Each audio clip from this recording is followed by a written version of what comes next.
Hi there, very good evening to you. Did the Russians steal the blueprints for Britain's COVID vaccine?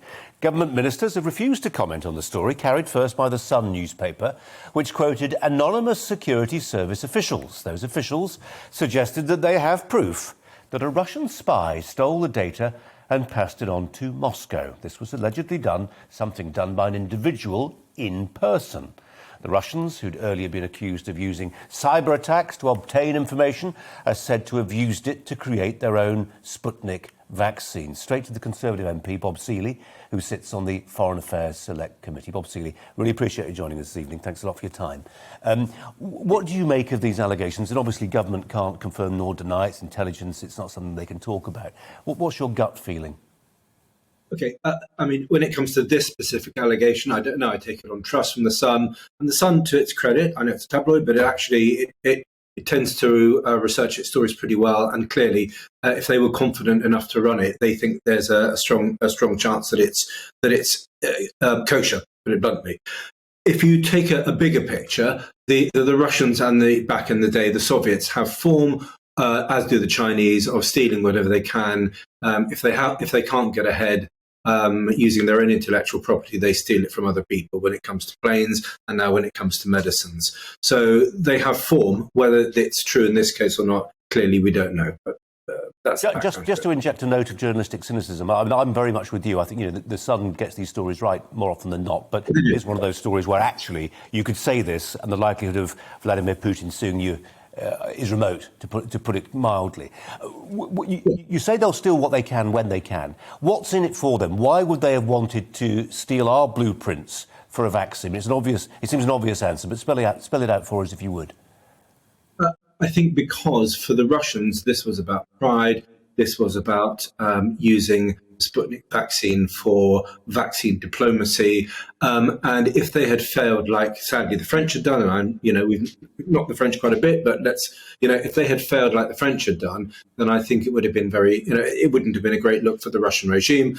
And Putin is somebody for whom symbolism, be it in sport, be it in the posture of Russia as a great power, which is where he sees it, it was important to get this right. And I can very easily suspect a case where this became, for some time, a priority for Russian espionage, Russian cyber espionage, to get somebody's vaccine blueprints. And it may be that the AstraZeneca one was the easiest to get. I hope that's not because he sees us as a soft touch, or it may very well have been the case, because I think some people sadly do. I think we're a bit naive about the world, sadly, that we're living in. But also because AstraZeneca was built on an old-fashioned base. So it was less sophisticated. Doesn't mean it's any less good. It was a wonderful, fantastic achievement. But it had a different scientific basis to the Pfizer vaccine. And there was probably, it was easier to steal its DNA, for want of mixing metaphors and all that. And in terms of how the stealing was done, in terms of the methodology, I mean, my reading of the Sun story is that you mentioned the cyber stuff, and we know there were public warnings from the intelligence community about phishing attempts and all that sort of stuff. This appears to have been old-fashioned spookery, a physical spy, and coupled with the revelations out of the United States over the past 24 hours about a nuclear sub-engineer in person stealing and sharing secrets for ideological reasons.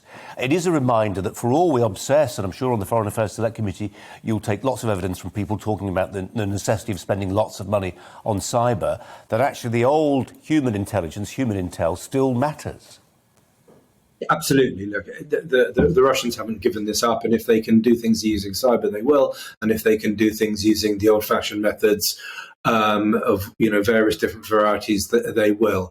But I think it is a fair assumption to say that probably that this was prioritised. If it is true, and I suspect the Sun is right, then I think it was very much something that was probably prioritised early and on, as soon as the vaccines were being developed both in Germany and the United States and the United Kingdom and France.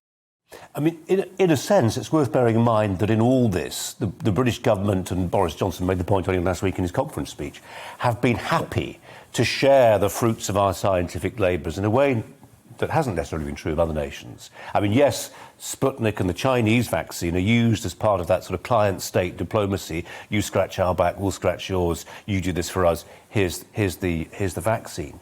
But we are, it seems, fairly unique in that, yes, we spent lots of money helping the Oxford AstraZeneca get off the ground, but actually then we are happy to produce it at cost for the developing world. Yes, but that was never really. I mean, that's us and our value system. It's not the Kremlin, and it's not the Kremlin's value system either. As I say, I think they saw this as the easiest thing to steal, either because of opportunity or because of its scientific base.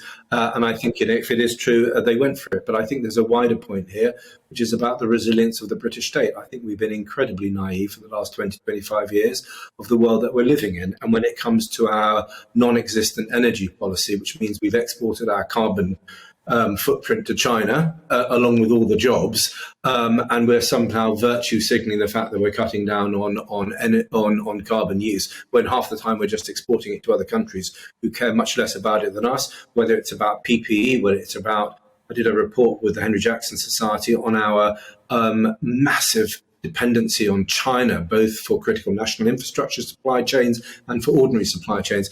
I think we have to get real, and we have to develop a little bit more self-dependency in this country. We live in an interdependent world, but I think we are heavily over-dependent on other people. But just right now, just one final thought, Bob Seeley, just on your very specific point. I know we've wandered a little bit away from Russian spies, but on that point about breaking those bonds, those economic ties, our deep economic dependency on aspects of what China produces, right now, as we're coming out of COVID, right now, as we're seeing shortages of tanker drivers and the people who get the goods to market, right now is not the time, surely, to make that diplomatic point. No, right now is the time to start weaning ourselves off dependency, because we've seen in PPE during the COVID crisis, we've seen our lack of resilience in cyber when we're endlessly attacked, it seems, by China and Russia. When it comes to energy supply, now is the time to start thinking about greater resilience. It is not the time to start saying no to energy from Norway or France because we're not producing enough of our own country. But we have to start thinking about these things, because we don't know what the world's going to look like in the next few years. It's getting nastier, and it's getting more aggressive, and it's getting more complicated. And I think, sadly, the threat of war is rather more real in Ukraine and Taiwan, which could spiral out of control, that most people sadly realise. And actually, I think now is a really good time to start understanding that we need to be more reliant on ourselves. We live in an interdependent world, but we are over-dependent on other people, including, as we've seen recently, for energy. And it doesn't leave us in a good position to be reliant on Vladimir Putin's goodwill.